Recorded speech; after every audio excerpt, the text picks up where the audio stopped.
हरिओम। सनातन podcast में आपका हार्दिक स्वागत है। हम अपनी रामचरितमानस श्रृंखला को आगे बढ़ाएंगे। हरिओम। और आज हम कथा के एक ऐसे बिंदु पर हैं जहां से आप कह सकते हैं कि पूरी कथा की दिशा ही बदल जाती है। हाँ, जहाँ निराशा का अंत और एक महासंग्राम की शुरुआत होती है। बिल्कुल। आज हम हनुमान जी के लंका से लौटने, श्री राम से उनकी उस भावपूर्ण भेंट और वानर सेना में एक नए उत्साह के संचार की चर्चा करेंगे। तो फिर चलिए कहानी के उस सबसे मार्मिक क्षण से ही शुरू करते हैं जहाँ हनुमान जी लंका में माता सीता के समक्ष हैं और अब विदा लेने वाले हैं। जी, यह क्षण बहुत ही भावनात्मक है और रणनीतिक भी। माता सीता जो संदेश देती हैं वो केवल एक संदेश नहीं है। उसमें क्या विशेष था? उसमें पीड़ा है, चेतावनी है और सबसे बढ़कर प्रभु श्री राम को उनके अपने ही सामर्थ्य की याद दिलाई गई है।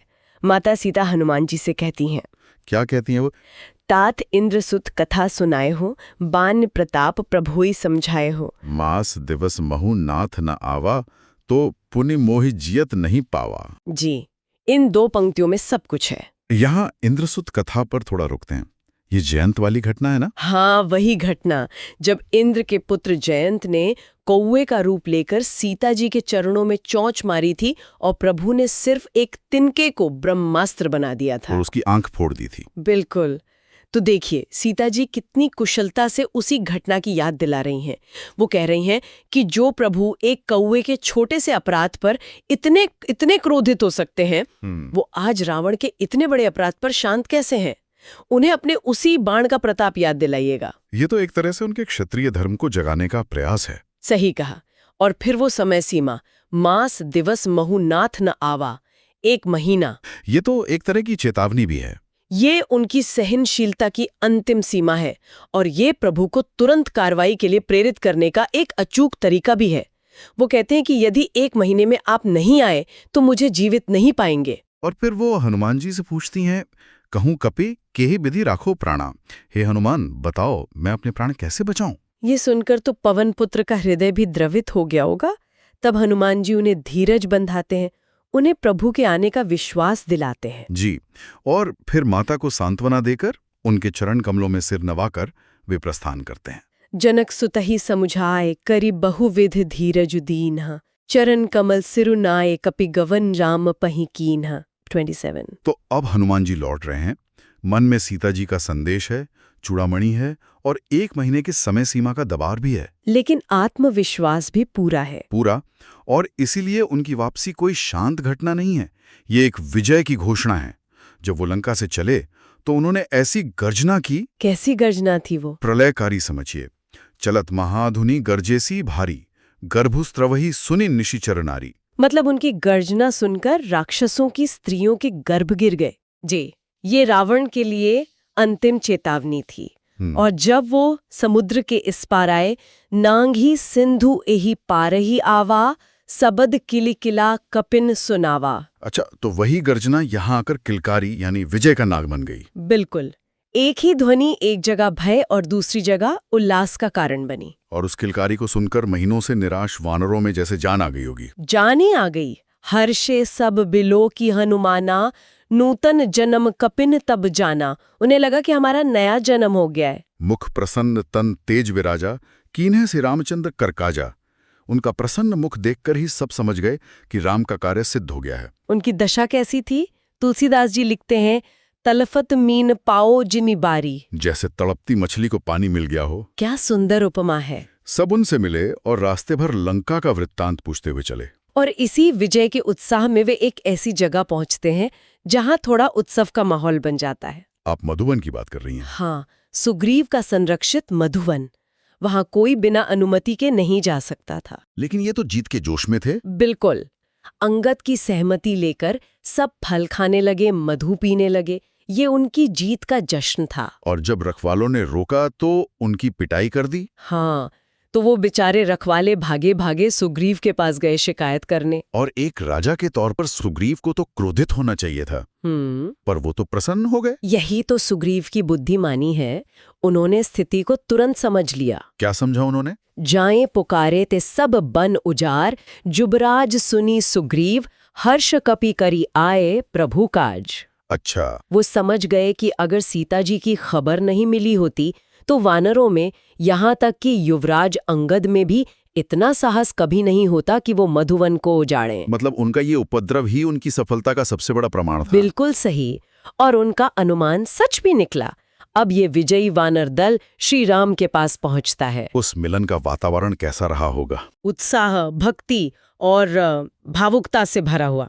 वानरों ने पहले अपने राजा सुग्रीव को प्रणाम किया और कहा कि प्रभु की कृपा से कार्य सिद्ध हो गया है। और यहाँ वानरों की महानता देखिए। क्या? किसी ने भी अपनी भूमिका का बखान नहीं किया। सबने एक स्वर में कहा, क्या कहा? नाथ काजू कीन्हे हनुमाना, राखे सकल कपिनन के प्राणा। वाह, मतलब सारा श्रेय हनुमान जी को दे दिया। हाँ, कि सारा कार्य तो हनुमान जी ने किया है और उन्होंने ही हम सबके प्राण बचाए हैं। ये एक सफल टीम की निशानी है। ये सुनकर सुग्रीव ने हनुमान जी को फिर गले लगाया और सब प्रभु के पास चले। प्रभु की क्या प्रतिक्रिया थी? प्रभु तो अंतर्यामी है, पर वो लीला कर रहे हैं। उन्होंने जब वानरों को सफल होकर आते देखा तो उनके मन में भी विशेष हर्ष हुआ। वो लक्ष्मण जी के साथ एक स्फटिक शिला पर बैठे थे।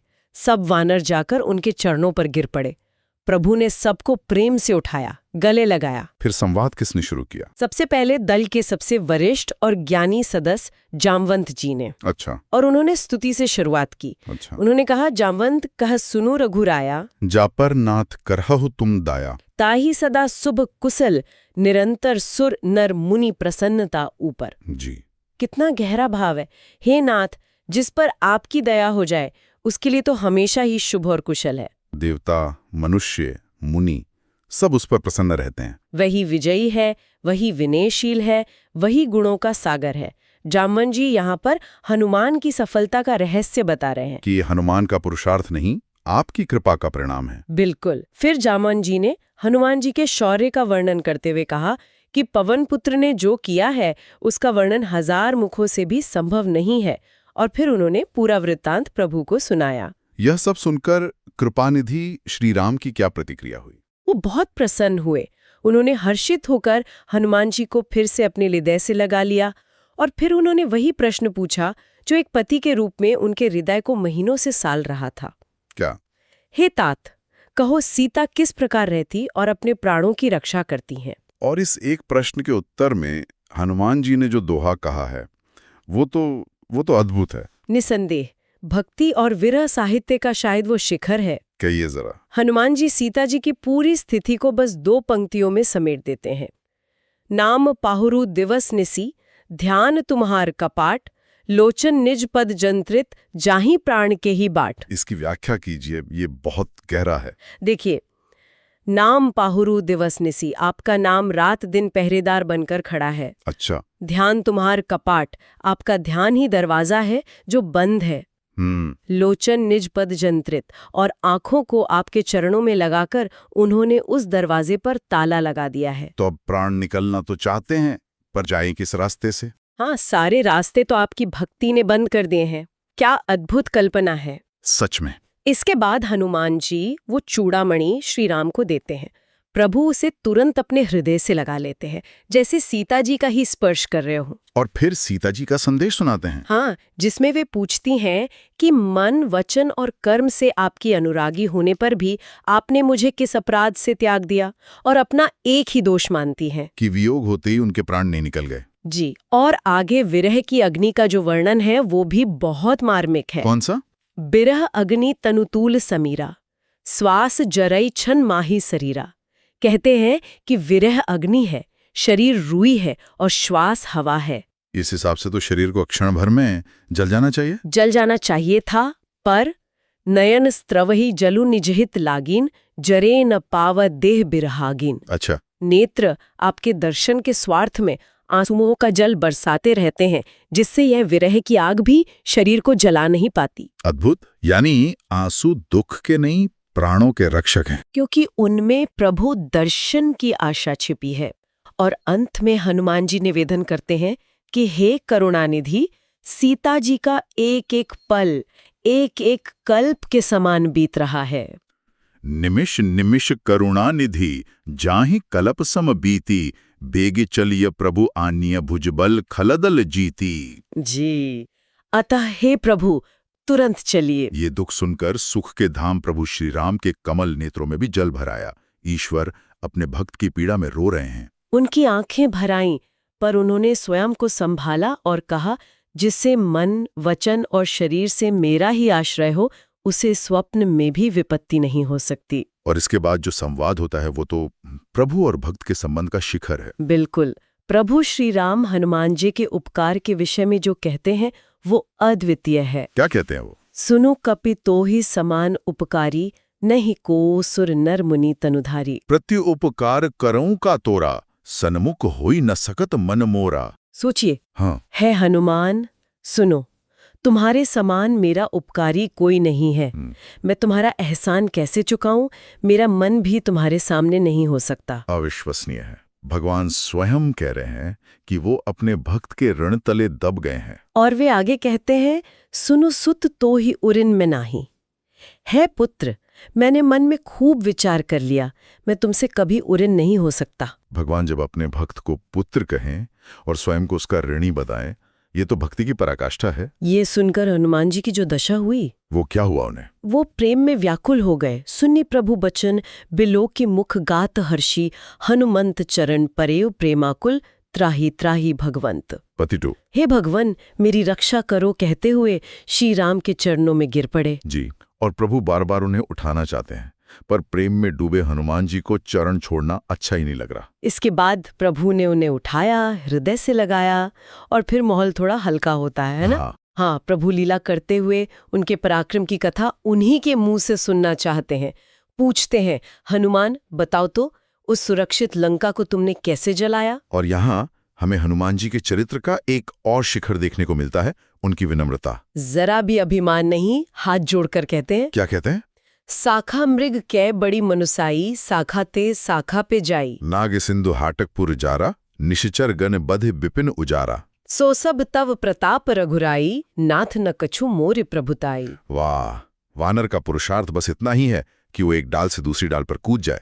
मैंने जो कुछ भी किया वो सब तो हे रघुनाथ जी आप ही का प्रताप है, इसमें मेरी कोई बड़ाई नहीं। यह केवल विनम्रता नहीं, यह एक गहरा दार्शनिक सत्य है कि कर्ता केवल ईश्वर है जी, और वो अपनी बात को एक अद्भुत दोहे से सिद्ध करते हैं। कौन सा दोहा? ता कहूँ प्रभु कछु अगम नहीं, जा पर तुम्हें अनुकूल, तव प्रभाव बड़वान लही जारे सकई खलु तूल। 33। इसका अर्थ क्या हुआ? हे प्रभु, जिस पर आप प्रसन्न हो उसके लिए कुछ भी असंभव नहीं। आपके प्रभाव से तो रुई जो स्वयं आग देखते ही जल जाती है, समुद्र की आग को भी जला सकती है। अद्भुत तर्क है। प्रभु अपने भक्त के इस भाव से इतने प्रसन्न हुए कि उन्होंने हनुमान जी से कुछ मांगने को कहा। और हनुमान जी ने क्या मांगा? कोई पद नहीं, कोई सिद्धि नहीं। उन्होंने मांगा, नाथ भगति अति सुखदायिनी, देहु कृपा करी अनपायनी। हे नाथ, मुझे अत्यंत सुख देने वाली अपनी निश्चल, अपनी अविरल भक्ति कृपा करके दीजिए। और प्रभु ने कहा, एवमस्तु। जी, और इसी के साथ आगे की दिशा तय हो गई। अब केवल युद्ध बाकी था। हाँ, तब श्री राम ने सुग्रीव को बुलाकर कहा, अब चलने की तैयारी करो, विलंब क्यों किया जाए? युद्ध की घोषणा हो चुकी थी। आकाश से देवता फूल बरसाने लगे। सुग्रीव ने तुरंत सभी दिशाओं में दूत भेजे और क्षण भर में वानर भालुओं की सेनाएं एकत्रित होने लगीं। तो अब विशाल वानर सेना लंका की ओर प्रस्थान के लिए तैयार है। जी बिल्कुल। श्री राम ने पूरी वानर सेना को देखा और अपने कमल नेत्रों से कृपापूर्वक उनकी ओर दृष्टि डाली। और उस एक दृष्टि का प्रभाव देखिए। क्या प्रभाव हुआ? राम कृपा बल पाए कपिंदः, भरे पच्छुजुत मनुहो गिरेंदः। राम की कृपा का बल पाकर वे श्रेष्ठ वानर ऐसे हो गए मानो पंख वाले विशाल पर्वत हों। उनके भीतर असीम ऊर्जा और उत्साह भर गया। और तब श्री राम ने हर्षित होकर प्रस्थान किया। उस समय अनेक सुंदर और शुभ शकुन हुए। लेकिन यहाँ तुलसीदास जी शकुनों का रहस्य भी समझाते हैं, है ना? हाँ, वो कहते हैं कि जिनकी कीर्ति ही सब मंगलों से पूर्ण है, जो स्वयं मंगल के धाम है, उनके लिए शकुन होना केवल एक लीला की मर्यादा का पालन करना है। जासु सकल मंगलमय कीर्ति, तासु पयान सगुनु यह नीति। उन्हें विजय के लिए शकुनों की आवश्यकता नहीं है। बिल्कुल। और ये शकुन दोधारी तलवार की तरह थे। वो कैसे? प्रभु का प्रस्थान होना जानकी जी ने भी लंका में जान लिया।